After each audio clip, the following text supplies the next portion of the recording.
तर मुंबईमध्ये विधानसभा निवडणुकीचे वारे व्हायला सुरुवात झाली आहे। सर्वच राजकीय पक्ष विधानसभा निवडणुकीच्या तयारीला लागले। हवा विधानसभेच्या आपल्या विशेष कार्यक्रमात आपण आढावा घेणार आहोत मुंबईच्या गोरेगाव विधानसभा मतदारसंघाचा।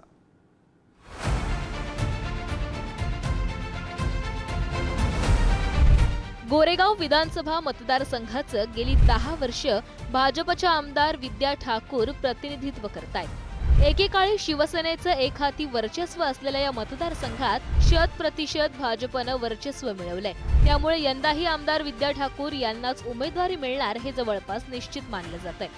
तर मविया ठाकरेंच्या शिवसेनेकडून समीर देसाई, काँग्रेसकडून युवराज मोहितेंचं नाव इच्छुक आहे। भाजपच्या विद्या ठाकूर, हर्ष पटेल आणि श्रीकला पिल्ले यांनाही निवडणूक लढण्याची इच्छा आहे। तर ठाकरेंच्या शिवसेनेकडून समीर देसाई, काँग्रेसकडून युवराज मोहिते आणि मनसेकडून वीरेंद्र जाधव आणि गणराज्य समाजवादी पक्षाचे कपिल पाटील यांनीही निवडणूक लढण्याची इच्छा व्यक्त केली आहे। ऍक्च्युअली आपण जेव्हा लोकसभाचा रिझल्ट बघतो आणि लोकसभाच्या रिझल्टमध्ये टोटल उत्तर पश्चिम जिल्ह्यामध्ये जे 6 सीट आहे त्यापैकी गोरेगावनी सर्वात जास्त लीड अप्रॉक्सिमेट 24,000 ची लीड दिली आहे आणि आपण करीब 7 वार्डातून मध्ये 5 वार्डातून लीड आहे आपला। तर नॅचरली हवा भारतीय जनता पार्टीची आणि युतीची हवा आहे हे नक्की।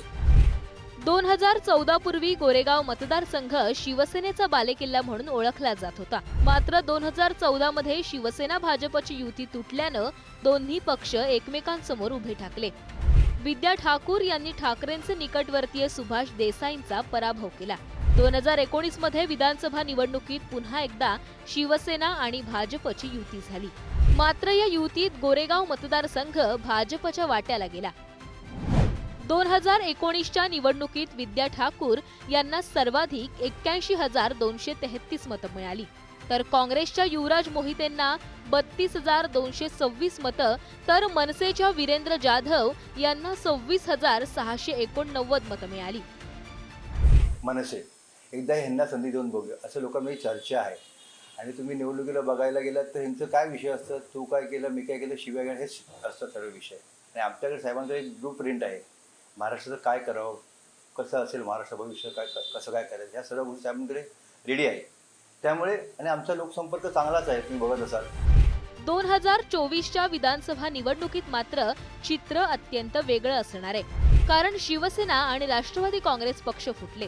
त्यामुळे महायुती आणि महाविकास आघाडी झालीय। महाविकास आघाडीतून ही जागा नक्की कुणाला जाईल हे अद्याप स्पष्ट नाहीये। त्यामुळे ठाकरेंच्या शिवसेनेसह काँग्रेसही या जागेसाठी आग्रही आहे। महाराष्ट्रामध्ये 45 पेक्षा जास्त जागा जिंकणारी महायुती ही केवळ 17 जागांवर सीमित राहिली आणि महाविकास आघाडीला लोकांनी भरभरून 31 जागांवर निवडून दिलेले।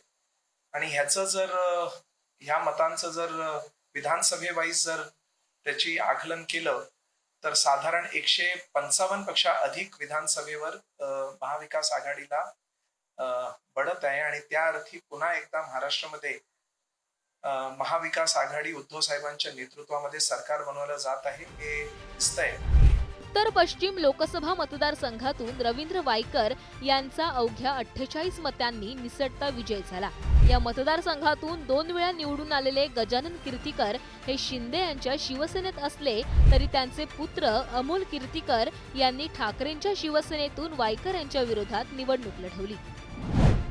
गोरेगाव विधानसभा मतदारसंघात रवींद्र वायकर यांना 23,700 मतांची आघाडी मिळाली होती। शिंदेंच्या शिवसेनेचे रवींद्र वायकर यांना 94,304 मतं मिळाली। तर उद्धव ठाकरेंच्या शिवसेनेचे अमोल कीर्तीकर यांना 70,562 मतं मिळाली। गोरेगाव विधानसभा मतदारसंघात सर्व पक्षांमध्ये असलेली अंतर्गत गटबाजी, भरपूर इच्छुक उमेदवार आणि बदलती राजकीय समीकरणं ही तारेवरची कसरत जो यशस्वीरित्या पार करेल आणि बेरजेची समीकरणं जुळवून आणेल तोच गोरेगाव विधानसभा मतदारसंघाचा येणाऱ्या काळातला आमदार असेल। वेगानं वाढणारी लोकसंख्या, अनेक वर्ष रखडलेल्या पुनर्विकासाचा प्रश्न आणि वाहतूक कोंडी हे या भागातील काही महत्त्वाचे प्रश्न। या मतदारसंघात खास करून मराठी, गुजराती, उत्तर भारतीय आणि मुस्लिम अशी बहुभाषिक सामाजिक समीकरणं आहेत। मात्र अजूनही मराठी आणि गुजराती ही महत्वाची वोट बँक आहे. त्यामुळे गोरेगाव मतदारसंघात भाजप विरुद्ध ठाकरेंची शिवसेना असा सामना रंगण्याची शक्यता अधिक आहे. पंकज दळवी, पुढारी न्यूज, मुंबई.